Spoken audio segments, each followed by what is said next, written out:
여러분 안녕하십니까? 세계는 빠르게 변화하고 있습니다. 대단히 사업장에서 일률적으로 다 같이 일하던 형태가 새로운 시대를 맞아서 새로운 산업과 서비스의 발전으로 다양하게 변화하고 있습니다. 산업의 변화에 따라 노사 관계도 변화되었습니다만은 우리나라는 아직도 경직된 노사 관계의 틀을 못 벗어나고 있습니다. 근로시간 단축이 광범위한 중소기업 노동자에게 혜택으로 돌아갈 것인지 아니면은 소수의 대기업 독점 노동조합에게만 이로운 정책인지 BBS 화쟁토론 오늘 전문가분들 모시고 논의해 보겠습니다.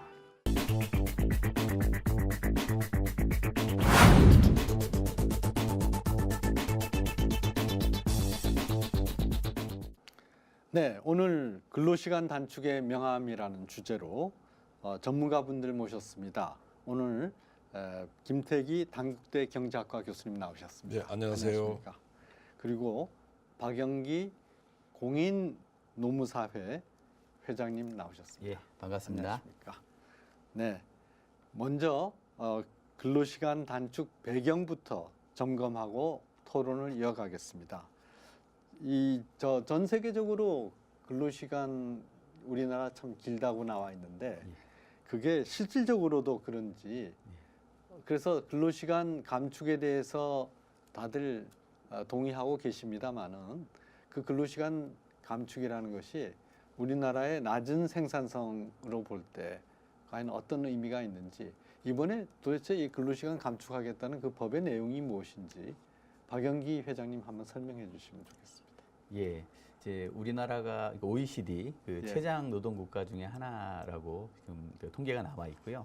그 1위 국가 이제 멕시코고 이제 네. 2위가 이제 우리나라로 해서 연간 2,069시간 정도 네. 합니다. 그래서 OECD 평균보다 한 305시간 정도가 많은 것으로 지금 이렇게 그 통계가 돼 있습니다. 그래서 그 부분을 이제 2020년까지 1,800시간대로 근로시간을 좀 줄이겠다라는 게 이제 현 문재인 정부의 이제 정책 기조고요.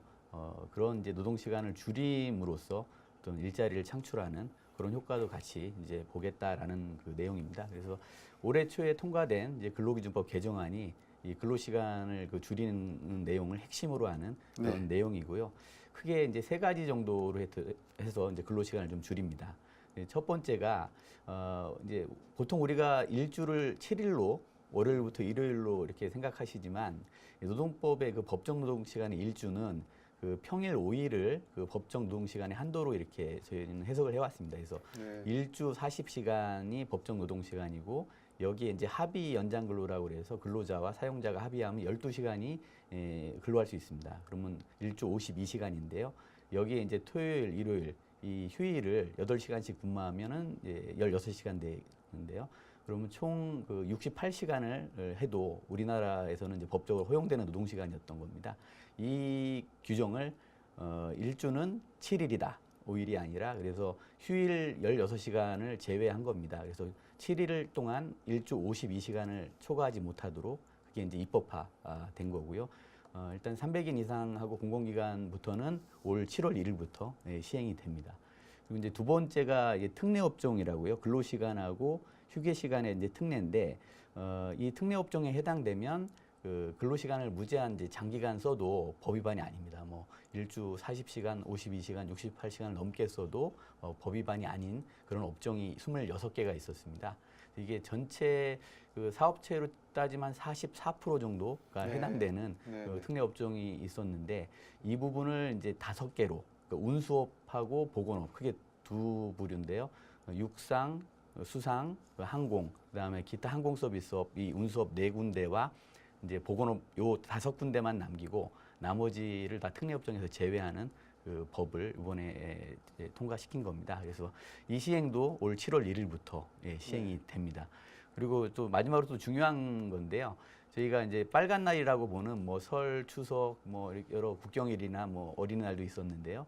이런 날은 사실은 이제 관공서의 휴일입니다. 일반 국민의 그 유급 휴일이 아니고요. 그래서 이 부분을 갖다가 일반 그 사업장, 민간 사업장에도 쉴 수 있도록 그 관공서에 관한 그 휴일을 유급 휴일로 하는 그 규정을 좀 명문화했습니다.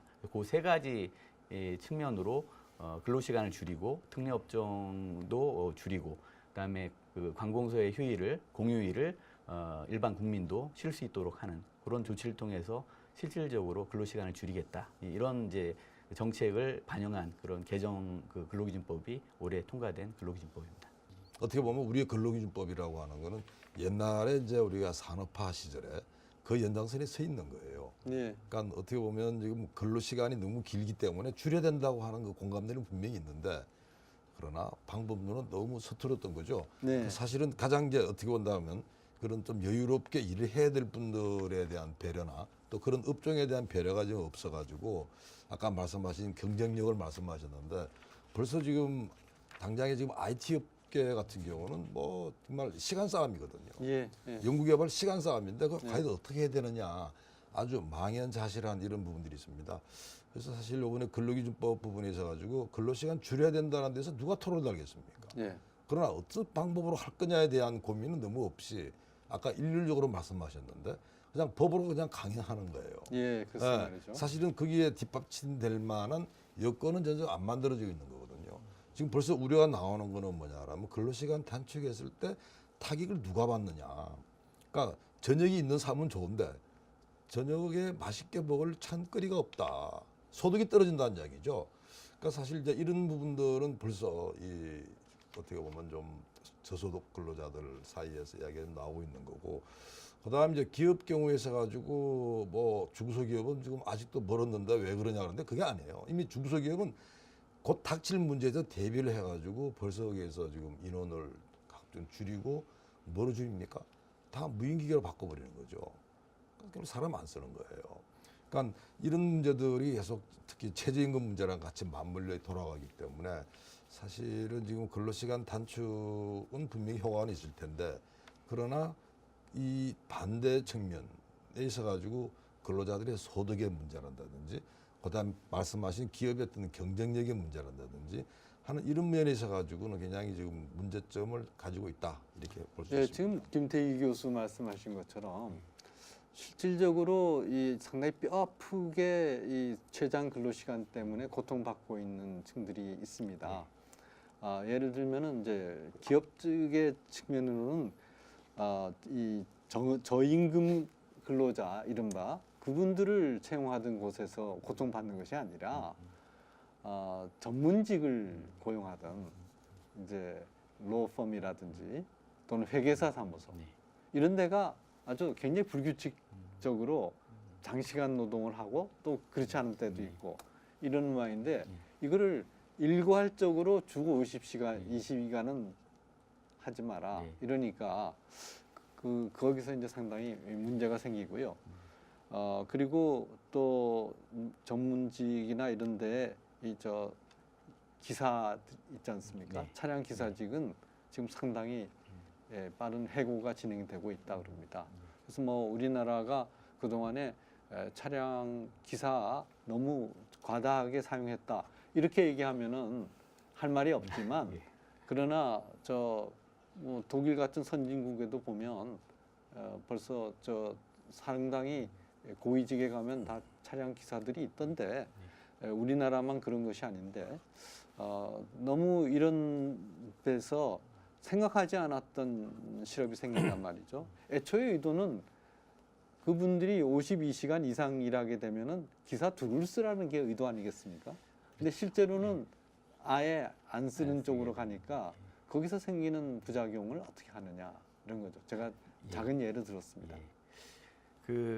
이제 우리가 근로시간 특례 제도가 이제 네. 없어지긴 했지만 그래도 유연근무 제도가 저희 법에는 또 몇 가지가 있습니다. 뭐 네. 선택적 근로 제도나 또 이제 간주 근로제라고 하는데요. 이제 재량 근로. 그래서 이 부분 뭐 재량 근로제 같으면 그 노사가 이제 근로자 대표하고 서면 합의를 하면 그 근로시간 통제를 하지 않는 대신 그 근로시간을 자유롭게 아까 말씀드린 대로 그 마스에서의 그 주인공처럼 이렇게 정말 그런 창조적인 일을 하는 분들을 위해서는 그런 재량 근로라는 걸 또 통해서 이렇게 좀 활용할 수 있기 때문에 현재 있는 법령을 좀 최대한 활용하는 것도 방법일 것 같습니다. 그래서 이게 좀 제한돼 있긴 합니다. 재량 근로제는 뭐 정보 처리 시스템 뭐 요거 설계하거나 뭐 운영하는 요 부분, 그다음에 영화 쪽, 그다음에 뭐 또 고용노동부 장관이 또 이렇게 그 고시하는 또 해당이 되거든요. 그래서 그렇게 지금 뭐 그 스타트업 기업이나 뭐 IT 관련해서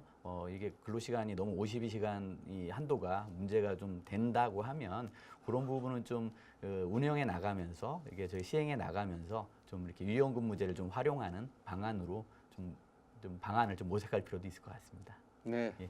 근데 4차 산업혁명에서는 실질적으로 중내 일하던 형태가 아니라 정말 이 두뇌를 많이 활용하는 일을 하게 되는데 4차 산업혁명을 제일 굳건하게 수행해 나가야 할 이른바 스타트업 업종에서 거기서 지금 상당한 비명 소리가 들리고 있습니다. 최장 근로시간 가지고. 그래서 자, 우리가 이 새로운 혁신 위주의 성장을 해야 되는데 그러나 이 노동법이나 이런 것은 반혁신적으로 가는 것이 아닌가 하는 그런 우려가 있습니다. 그래서 아까 그거는 이제 아까 말씀을 하셨고 지금 다른 측면을 우리가 좀 더 봐야 될 것 같아요. 그게 굉장히 중요한 말씀하셨고 더 현실적인 문제는 그러면 우리 국가의 기간 산업은 어떻게 할 거냐. 여전히 우리나라 경제를 끌어가는 핵심 축은 제조업이거든요. 네. 그러면 이 제조업은 전통 제조업입니다. 섬유부터 해가지고 선박까지 다 뭐 자동차 관련 우리 현재 주력 상품들인데 이 상품 경우에서 가지고는 대부분 주문 생산 받아가지고 해요. 그렇습니까? 빠른 시일 내에 납품을 해야 됩니다. 그다음 특히 우리가 다른 나라에 비해서 그래도 조금 뭐랄까 좀 고생하면서 잘 지켜냈던 이른바 뿌리 산업이 있어요. 그러니까 예를 들어 가지고 뭐 주조, 금형 이런 부분들 이른바 3D라고 그러죠. 근데 그 대신에 우리는 그 사이에 이거를 어려움 속에서 키워가지고 상당히 세계적인 경쟁력을 가지고 있습니다. 근데 이쪽 경우는 치명적이거든요. 이쪽 경우는 아까 우리 박 회장님 말씀 뭐 유연근 문제 이런 거 가지고는 어림도 없는 거고요. 하려면 아직 기간을 대폭 늘리지 않는다면은 도저히 감당할 수가 없다. 왜? 여기 그럼 사람도 써서 해요 이야기를 하는데 사람도 쓸 수가 없어요. 그렇습니까? 아니 이 기능이 갑자기 기능이 만들어집니까? 기능이 전수가 됩니까? 신규 채용이 어렵다는 거죠. 이건 상당히 숙련을 요구하는 그런 인력들인데 여기에 들어 가지고 지금 근로시간 단축에만 더 급급하다 보니까 사실은 우리가 가지고 있는 이 제조업의 어떤 기반, 전통적인 4차 산업이 두말할 것도 없습니다. 그러나 당장 우리가 제한 당면한 문제는 이 산업 어떻게 할 거냐. 또 대부분 이 산업 경우에 있어 가지고 실제로 들어가지고 뭐 성형하고 주조하고 이런 회사들이 중소기업이 많아요. 중소기업이. 그럼 이 회사들 경우는 사실 굉장히 경쟁 여건도 어려운 속에서도 버텨왔거든요.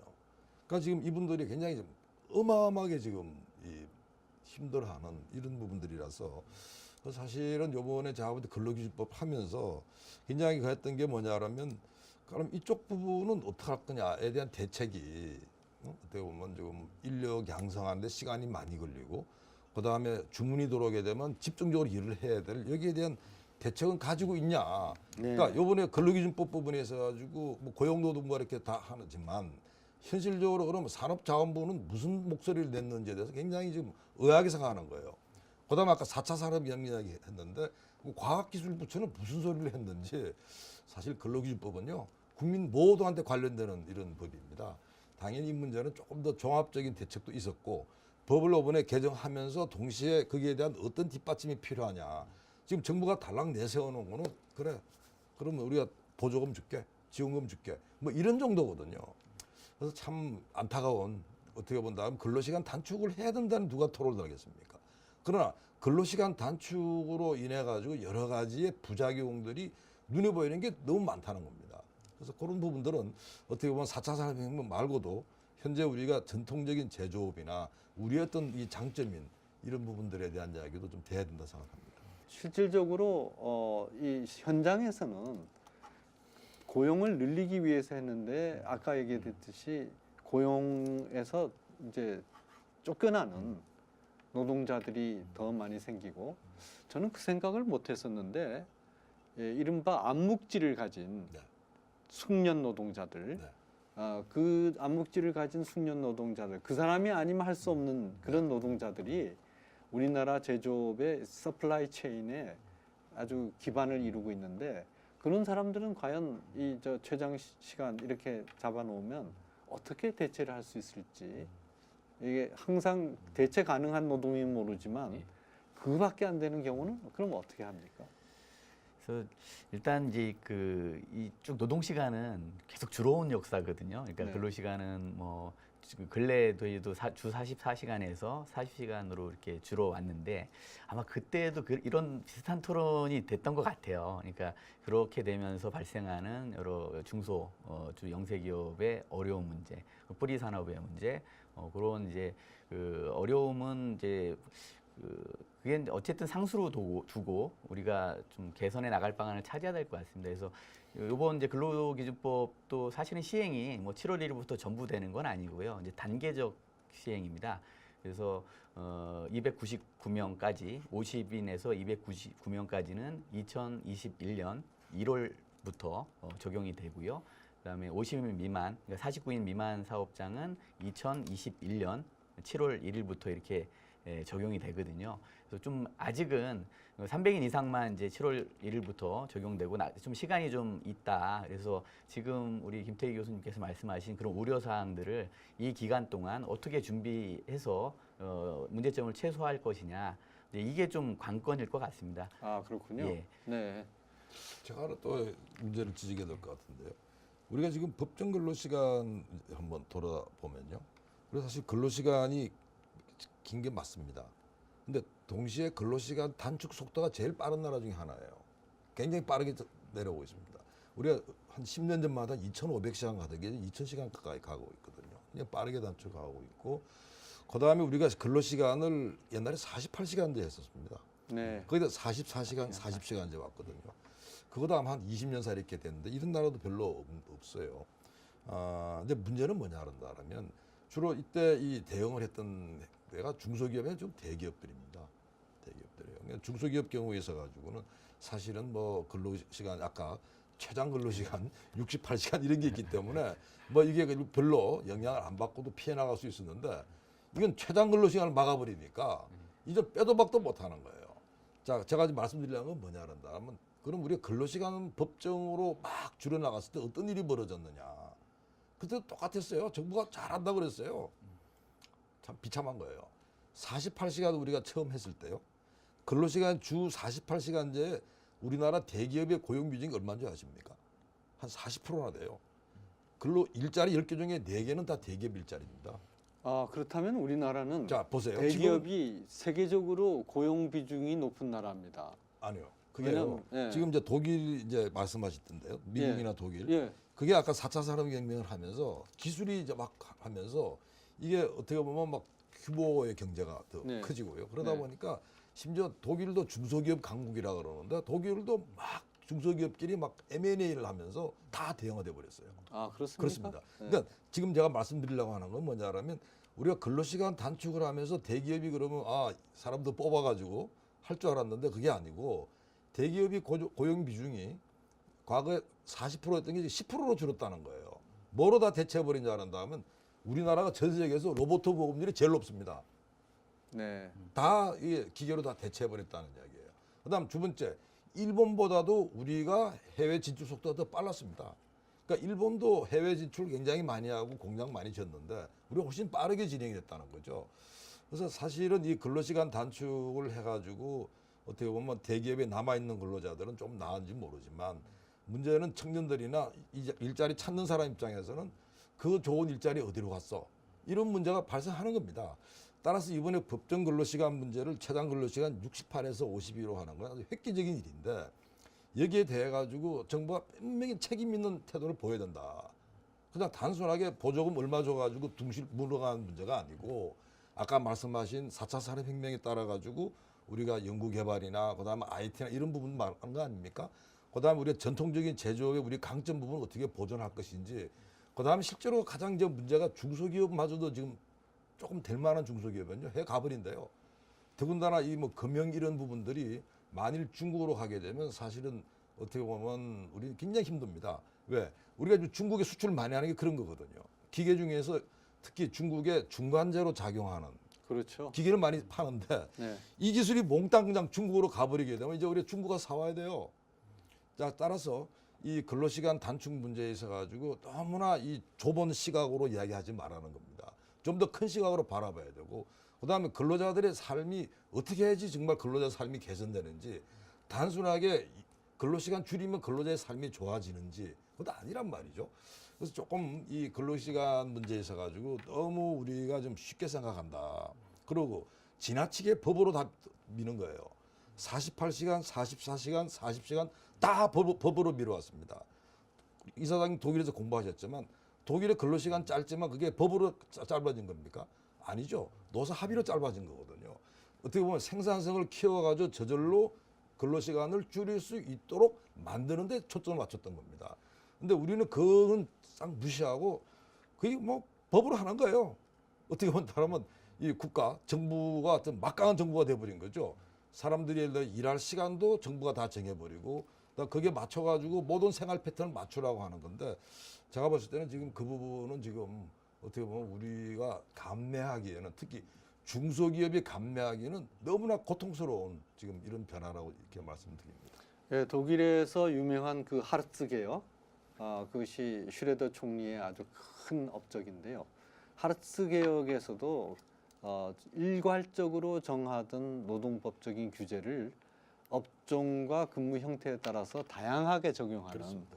것을 정부가 앞장서서 노사의 합의를 끌어냈다는데 아주 큰 업적이 있습니다. 그런데 이런 세계적인 그 추세, 기왕의 법으로 일률적으로 정했던 것을 각 업종이나 근무 형태에 따라서 다양하게 적용할 요소를 줬다는데 세계적인 흐름이 있다고 하면, 우리나라는 지금 김태희 교수 말씀대로 다양하게 적용할 수 있는 그 실링 자체를 법으로서 강제적으로 내린다는 데 있는데, 아까 우리 박영기 회장님 말씀처럼 기업 규모별 차이에 따라서 이 적용 시기를 차등적으로 주면 그 사이에 기업들이 또 적응할 수 있는 시간이 늘어나지 않겠습니까? 그렇죠. 그래서 지금 2021년 이제 7월 1일부터는 이제 근로기준법 적용된 5인 이상은 다 적용이 되는 거거든요.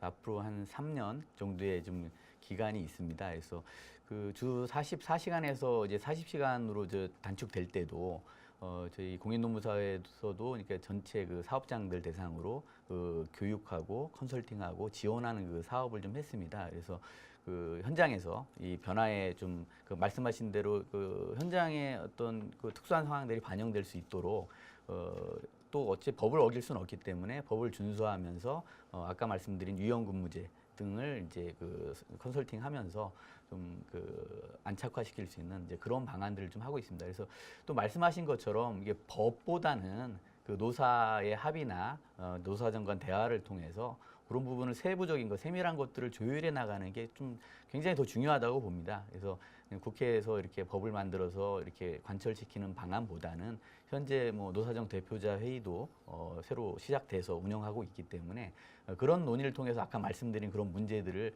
폭넓게 그 대화하고 논의하면 아마 정치권에서도 이렇게 받아서 문제 또 해결의 방법들을 찾아가지 않을까 그렇게 생각합니다. 예, 정말 그렇게 되길 바라고요. 주택가구 협동조합이라고 있습니다. 네. 가구 만드는데요. 네, 네. 정말 충격적인 이야기인데요. 지금 주택가구 협동조합이 한 120개 회사가 지금 있습니다. 대부분 중소기업이죠. 직원들 평균 한 40명 되고요. 근데 여기에 지금 어떤 생각을 지금 하고 있냐면 이미 갔다 왔대요. 유럽에 가가지고 가구 자동화 시설을 다 보고 왔다는 겁니다. 네. 계산해 보니까 15명을 3분의 1로 줄이면 된다는 거예요. 5명이면 충분하다는 겁니다. 가뜩이나 거기는 지금 하고 있는 거예요. 외국인 이주 노동자가 많지 않습니까? 맞습니다. 그러니까 네. 기본적으로 외국인 근로자도 똑같이 이제 근로시간에 이제 적용을 받으니까 네. 주택가구 협동조합을 이 길밖에 없다. 자, 그다음 두 번째 금융공업협동조합이라고 있습니다. 네, 있죠. 금융공. 그러니까 사실은 이제 뭐 이게 금융공, 그 아주 금융공. 중요한 네, 부분인데 네. 디자인하는데 주물하기 전에 들어가는 그렇습니다. 금융인데. 네. 여긴 더 작아요. 네. 직원이 평균 한 20인 되는 데입니다. 근데 협동조합 자체에서 뭐냐면 모토를 내세운 겁니다. 자동화만이 살 길이다 이렇게 지금 가고 있습니다. 그러니까 사실은 지금 이 부분들 경우는 그래도 그나마 국내에서 한번 이렇게 생존해 보겠다는 이런 부분들이고, 그다음에 아까 제가 이런 말씀드렸죠. 왜 뿌리 기업 부분이 급등된다는 게 우리나라 뿌리 기업의 예를 들어 뿌리 산업의 기업들이 대부분 영세한데요. 네. 그 중에 대형 업체들이 좀 있어요. 이 네. 대형 업체들 같은 경우는 사실은 숫자는 얼마 안 되는데 매출의 거의 어떻게 보면 절반 이상을 차지하는 이런 부분입니다. 이 회사는 해외 가버리겠다는 거거든요. 그래서 결국은 자동화, 뭐 로봇화, 그다음에 해외 진출 이런 부분들이 지금 아주 구체적으로 지금 중소기업들은 진행을 하고 있다는 거죠. 그래서 예를 들어 가지고 우리가 지금 단계별로 해가지고 지금 이렇게 한 이제 3단계로 나눴거든요. 요번에 7월부터 적용하고 그다음에 이제 50인 이상 300인 미만 이렇게 하고 다음 단계로 갔는데 그 물론 한 3년 사이에 중소기업들이 그거 어렵습니다.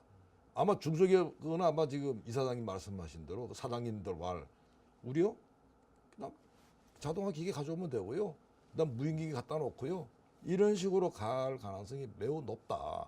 이미 지금 구체적으로 지금 이야기를 준비를 하고 있다는 거거든요. 네. 협동조합 차원에서 준비를 하고 있다는 겁니다. 네.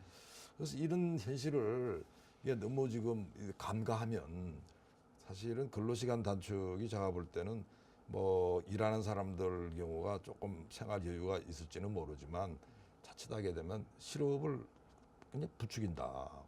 그렇다면 근로시간 및 휴게시간에 특례업종 대폭 축소 네. 이게 아마 26개에서 5개로 줄인다고 아까 말씀하시지 네, 않았습니까? 맞습니다. 예, 예, 예. 그걸로 영향이 큰 업종이 어떤 게 있습니까? 사회복지 사업이 있습니다. 네. 그다음에 이제 영화 산업도 좀 그 영향이 좀 클 것 같고요. 예. 그래서 또 지금 뭐 노선버스는 제외됐지만 그 각종 운수업 뭐 이렇게 좀 유지는 되고 있는데요. 그 시내버스와 관련해서도 지금 경기도에서 좀 많은 이제 문제 제기를 하고 있습니다. 뭐 추가 고용을 41% 정도 더 해야 된다거나 뭐 임금 인상을 한 20% 이상 해야 된다거나 하는 이제 그런 얘기가 좀 진행되고 있고요. 뭐 영화 같은 경우는 이제 특성상 우리 세트장을 차리면 뭐 이렇게 며칠 연속 그냥 그 촬영을 해야 되는 뭐 이런 특성이 좀 있습니다. 그래서 이제 뭐 주연 배우나 이런 부분들은 이제 뭐 근로자성이 없으니 상관없지만 뭐 스태프들이나 그다음에 보조 출연자 이런 부분은 이제 근로자성이 인정되거든요. 이제 그러면 예전의 관행대로 몰아서 촬영하는 뭐 이런 부분은 이제 좀 어려움을 좀 겪게 될 것 같습니다. 그리고 이 사회복지 사업 같은 이제 복지시설도 이게 24시간 이렇게 운영이 돼야 되는데 이제는 이제 근로시간이 제한되니까 이제 더 인력을 충원해야 되는 문제, 그다음에 지방자치단체나 뭐 정부에서 보조되는 이제 예산이 있으면 그게 더 늘어나야 되는 좀 문제가 있고요. 아까 말씀드린 이제 버스와 관련해서는 이게 사실은 특례업종 줄일 때 이 버스 사고가 굉장히 영향이 컸거든요. 국민들에게는 뭐 이렇게 장시간 노동하면서 졸음으로 인해서 사고가 발생하는 그래서 네네네. 오히려 국민의 어떤 그 안전이 저해되는 이런 문제로 인해서 이 특례업종을 좀 축소해야 된다라는 게 좀 여론이 있었기 때문에 이 부분도 일단 기존 이제 그 기사님들은 근로시간이 줄어들면서 임금이 하락할 수밖에 없는 부분에 대한 좀 불만이 있을 수 있을 것 같고요. 그다음에 그 새로 이제 인력을 충원해야 되는데 아까 김태희 교수님 말씀처럼 뭐 뿌리 산업뿐만 아니라 이 버스도 바로 뭐 인력이 충원되는 구조는 아니기 때문에 좀 어려움이 있습니다. 그래서 지금 고용노동부가 지금 각 그 버스 회사들에 대해서 실태 조사를 지금 진행 중에 있습니다. 그래서 그 네. 결과에 따라서 아마 인력 충원과 뭐 아까 뭐 지방자치단체의 예산 지원 뭐 이런 것들이 추가적으로 좀 결정될 것 같습니다. 그래서 이 사실은 이 세 가지가 지금 근로시간 줄이는 데는 굉장히 말씀드린 단기간적으로는 충격이 좀 클 거는 같습니다. 지금 그 근로기준법 개정되면서 이 부분을 좀 잘 좀 대응을 해야 될 것 같은데요. 또 뭐 한 가지 아까 이제 말씀드린 것처럼 좀 보완할 방법 장치도 하나는 마련했습니다. 그래서 특별 연장 근로 제도를 좀 만들었거든요. 그래서 5인 이상 시작되는 2021년 7월 1일부터 2022년 12월 말까지 노사 합의하면 8시간을 더 연장 근로할 수 있도록 잠정적으로 좀 법안을 지금 해서 통과가 된 거고요. 그 이후로는 그 결과에 따라서 좀 다시 어떻게 할 건지 탄력적 근로시간제를 어떻게 운영할지 이런 것도 추가적으로 다시 논의하기로 지금 한 상황입니다. 그래서 그런 부분들 아마 제가 뭐 이렇게 국회 입법자는 아니지만 뭐 그분들도 이런저런 이제 여러 가지 상황들에 대한 고민 속에서 이렇게 좀 진행의 법을 통과시킨 것으로 보이고요. 어차피 가야 할 길이라면 이게 아까 말씀드린 이제 뭐 여러 가지 로봇 뭐 자동화나 이 부분은 아마 노동 시간이 단축이 아니어도 어차피 가야 할 길로 보입니다.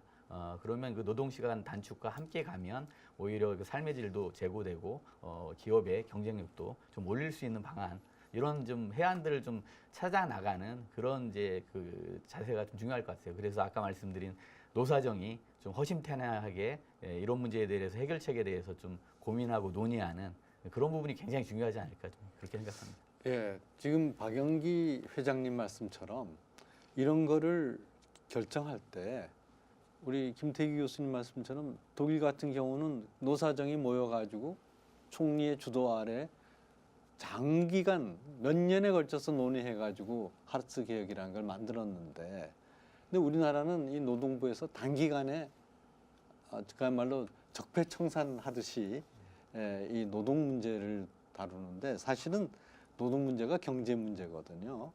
전체 경제와 더불어서 하는 것을 어떤 목표를 설정해가지고 그 목표에 의해서 억지로 끼워 맞추는 그런 형태가 되지 않는가 하는 것이 아쉬움이 있습니다. 그래서 우선 부작용이 있다고 하셨는데 그 말씀하지 못하신 부작용 그 잠시 말씀하시고 그와 더불어서 고용의 변화가 필연적으로 이루어질 텐데 이렇게 무리하게 법적으로 하게 되면은 고용이 어떻게 달라질 것인지 아울러서 말씀해 주시기 바랍니다. 참 중요한 아까 이야기들이 이제 오고 갔는데요. 우리가 근로시간 단축을 해야 된다는 데에서는 누구도 이견이 있을 수가 없죠. 그렇죠. 그러나 근로시간 단축해서 근로자들이 행복해야 되고 또 기업이 일자리 많이 만들 수 있도록 해줘야지 그게 진정한 의미에서 근로시간 단축이죠. 어떻게 근로시간 단축을 위한 단축 이 부분은 사실은 뭐 누구도 이익 보는 일이 아니에요. 그래서 사실 이번에 근로기준법 문제도 제가 볼 때는 아까 그런 말씀 좀 드렸는데 도대체 산업자원부는 뭐 하는 부서냐. 그러니까 예를 들어 과학기술은 뭐 하는 데고 왜냐면 그게 굉장히 중요한데도 불구하고 그건 남의 일로 이렇게 돼 있었던 겁니다. 노사정 그러면 정이라고 하는 게 고용노동부만 있나요? 아니죠. 그다음에 이 사라고 하는 것도 거기만 있나요? 또 노라고 하는 게 대부분 다 우리는 이제 노동조합을 이야기를 하는데 우리나라 노동조합은 사실은 우리나라 근로자 10%밖에 대변할 수가 없어요. 다 대부분- 대기업입니다. 네, 대기업이죠. 마찰적 기간이라고 그러지 않습니까? 실정에 맞지 않는 법이 통제될 때 그 마찰적 기간에 대해서 장기간 이 보정할 수 있는 여유를 주거든요. 네. 미국도 그랬고 일본도 그랬고 뭐 유럽도 마찬가지고. 근데 지금 이거는 물론 법 적용 기간이 각각 다르다고는 하지만 그 기간들이 너무 짧고 충격적이라는 겁니다. 제일 빠른 거는 벌써 금년 7월 1일부터 시행되지 않습니까? 맞습니다. 이렇게 하게 되면은 그 보완책을 어떤 식으로 마련할 수 있는지, 보완책을 마련할 수 있는 여유는 어떻게 만들 수 있는지 하는 게 궁금한데요.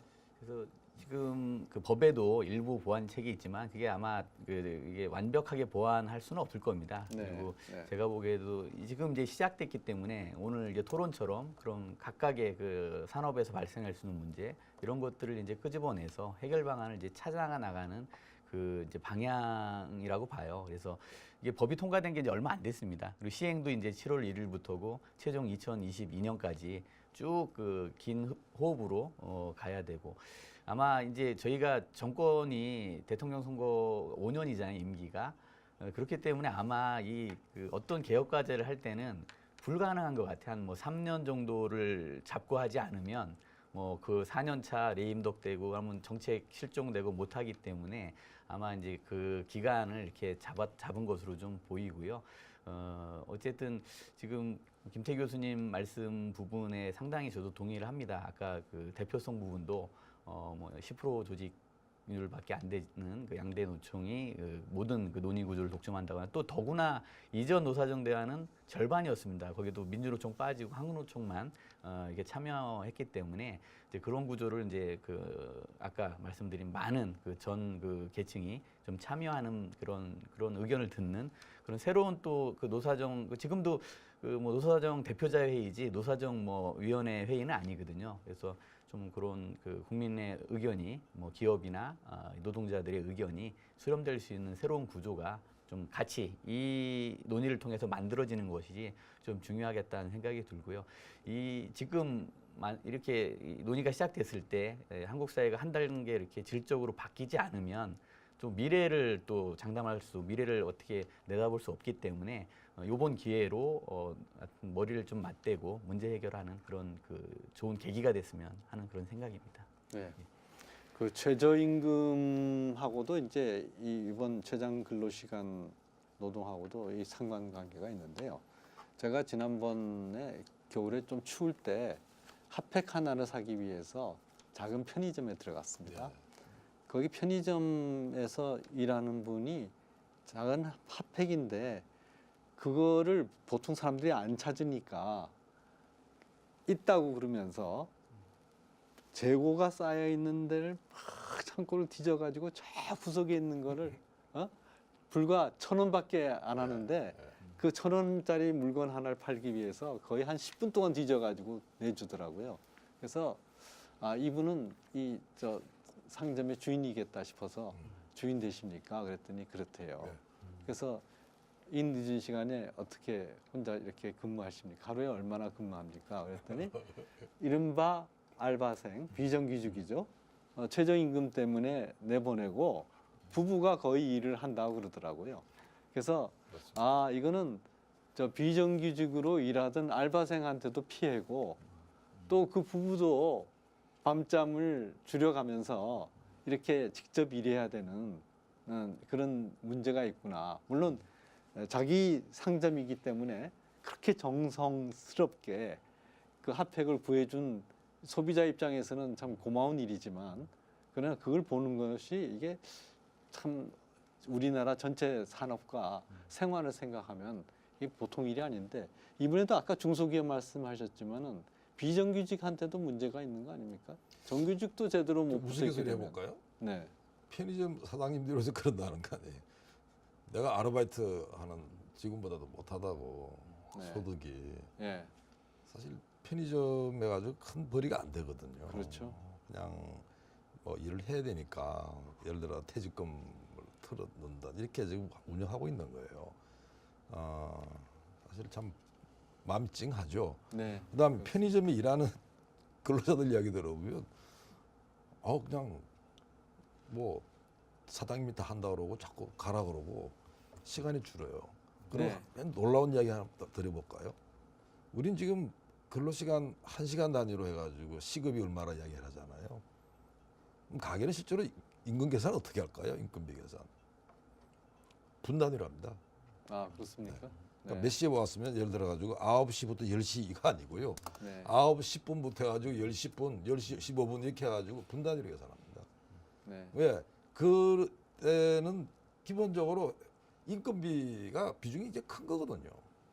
그게 따라가지고 조그만 이익을 남기는 거예요. 그러니까 어떻게 보면 이사장님 말씀하신 그 편의점 사장님들 무슨 큰 돈을 벌어.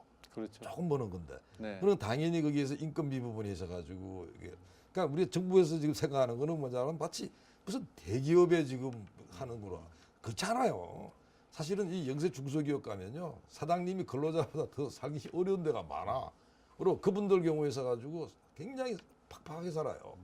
그래서 사실 이런 문제들을 우리나라의 어떤 이 산업 현실이 할까요? 노동 현실을 너무 도외시하고 있다. 왜? 아까 제가 말씀드린 대로 우리나라는요 대기업의 고용 비중이 10%밖에 안 된다니까요.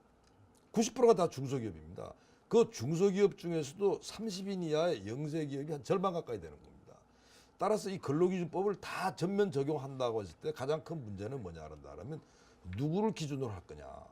그러니까 이 10%라고 하는 이 대기업과 이 90%라고 한 이 중소기업이 있는데 그럼 딱 가운데를 하시는 법이란 그런 거 아닌가요? 어떻게 보면 유권자가 1부터 100까지 있으면 대략 가운데 정도 가는 게 맞을 거예요. 그럼 법이라고 하는 건 누구를 기준으로 해야 될까요? 가운데를 기준으로 했어야 될 겁니다. 근데 우리 법은 뭐냐면 다 대기업의 노동조합의 어떤 요구에 따라 가는 거죠. 그 아까 근로시간 문제도 대부분이 우리나라 대기업 노동조합이 제조업이 특히 많습니다. 그러다 보니까 지금 이게 우리 법이라는 게 특히 이제 이 다수의 근로자들이 일한 이 사업장과 잘 안 맞을 수밖에 없는 게 아까 제가 말씀드린 대표성 문제부터 이런 부분들이 우리가 근본적으로 고민해봐야 된다. 그러니까 어떻게 보면 지금 편의점 사장님 같은 경우는 이사장님 말씀 마음이 그날 좀 찡하시죠? 와, 많이 아우 뛰겠죠? 10분을 찾아가지고 1,000원짜리 파는데 네. 그 물건 사시면서 굉장히 미안했을 거예요. 그렇죠. 똑같은 네, 이치랍니다. 네, 그렇죠. 우리가 최근에 청년 실업률이 전년도에 비해서 네. 확연히 늘었고요. 네. 그리고 정부가 소득주도 성장이라고 하면서 취업을 늘리겠다고 네. 국가 재정까지 투여를 했는데 네.